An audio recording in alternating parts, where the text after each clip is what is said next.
Shalom, selamat pagi anak-anak yang Pak Guru kasihi. Salam sejahtera untuk kita semua. Kembali kita bertemu dalam pembelajaran IPA. Hari ini kita akan belajar bersama-sama tentang magnet.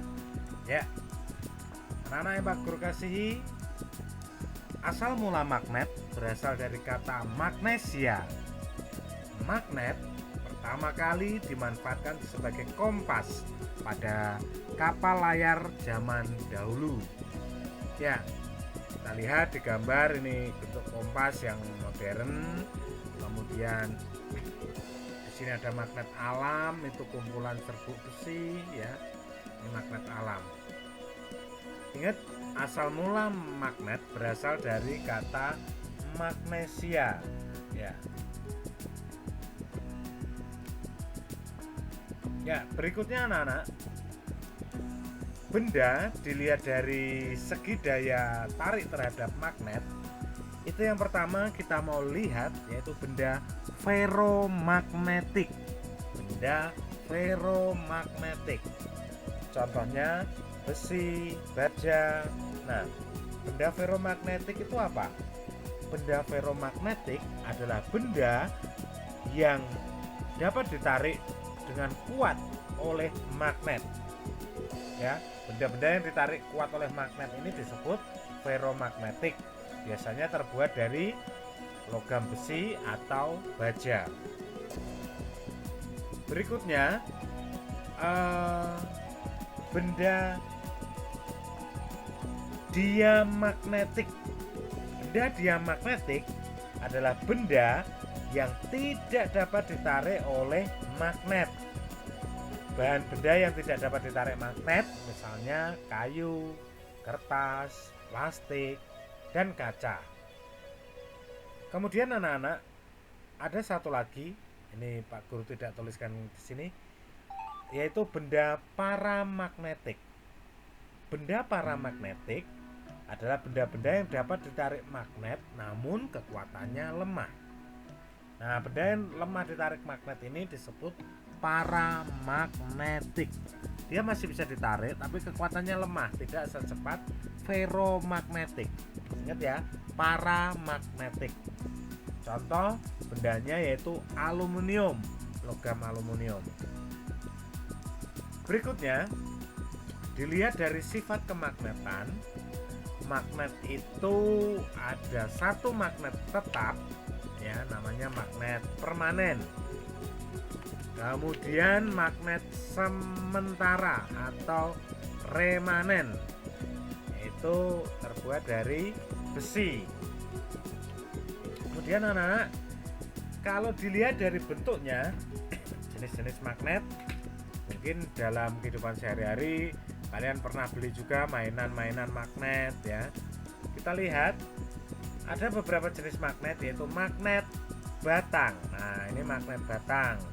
Kemudian ada magnet silinder, ada magnet jarum, kemudian ada magnet U karena bentuknya seperti U.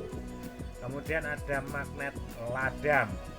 Ya, magnet ladam ini seperti kayak tapal kaki atau sepatu kaki kuda. Ya, ini bentuk-bentuk magnet.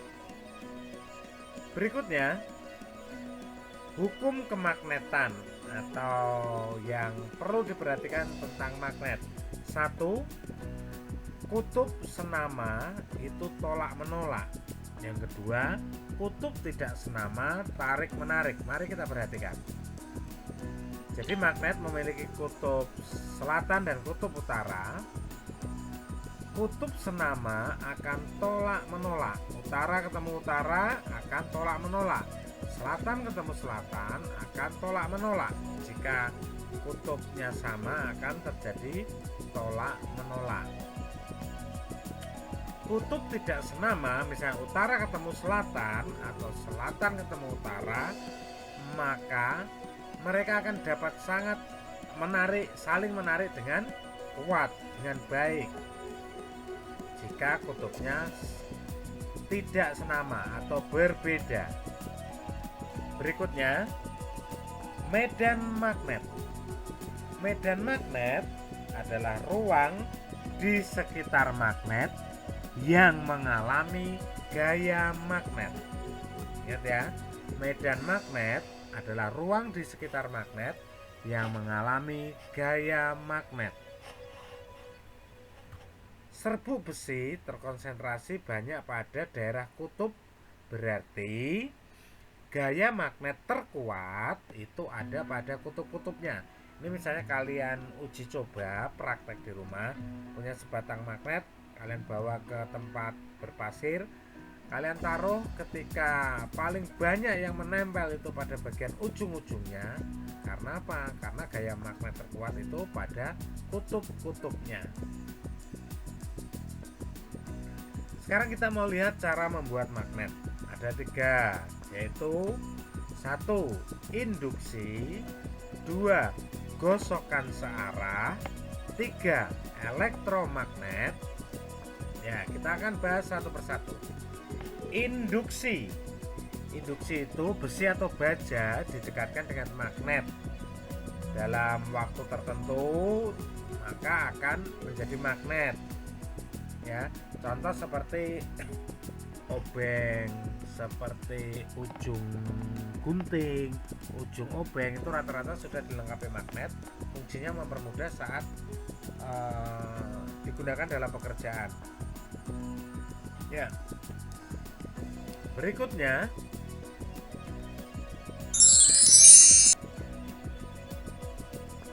dengan cara digosokkan.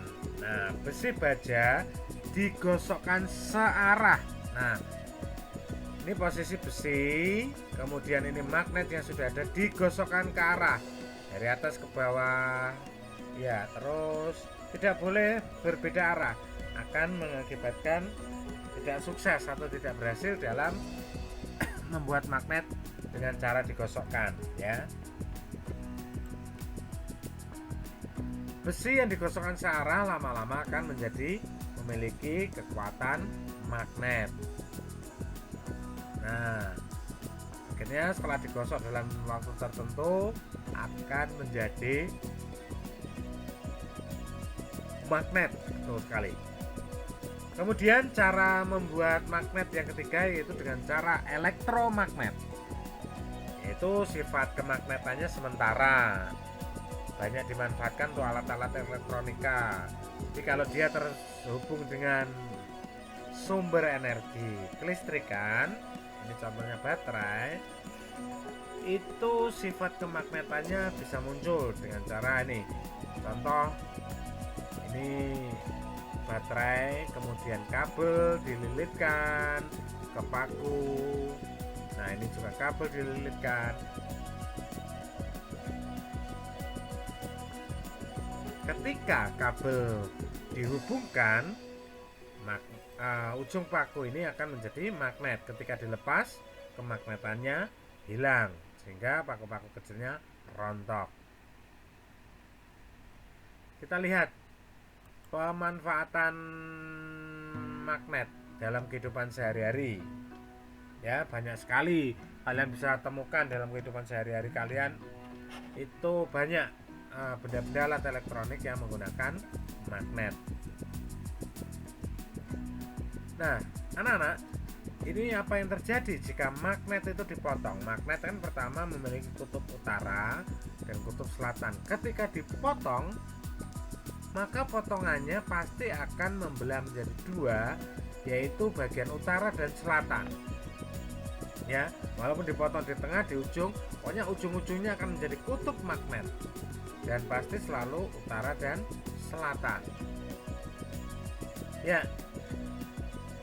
demikian anak-anak yang Pak Guru kasihi, pertemuan kita hari ini. Tetap semangat dalam mengikuti pembelajaran. Tuhan memberkati kita semua.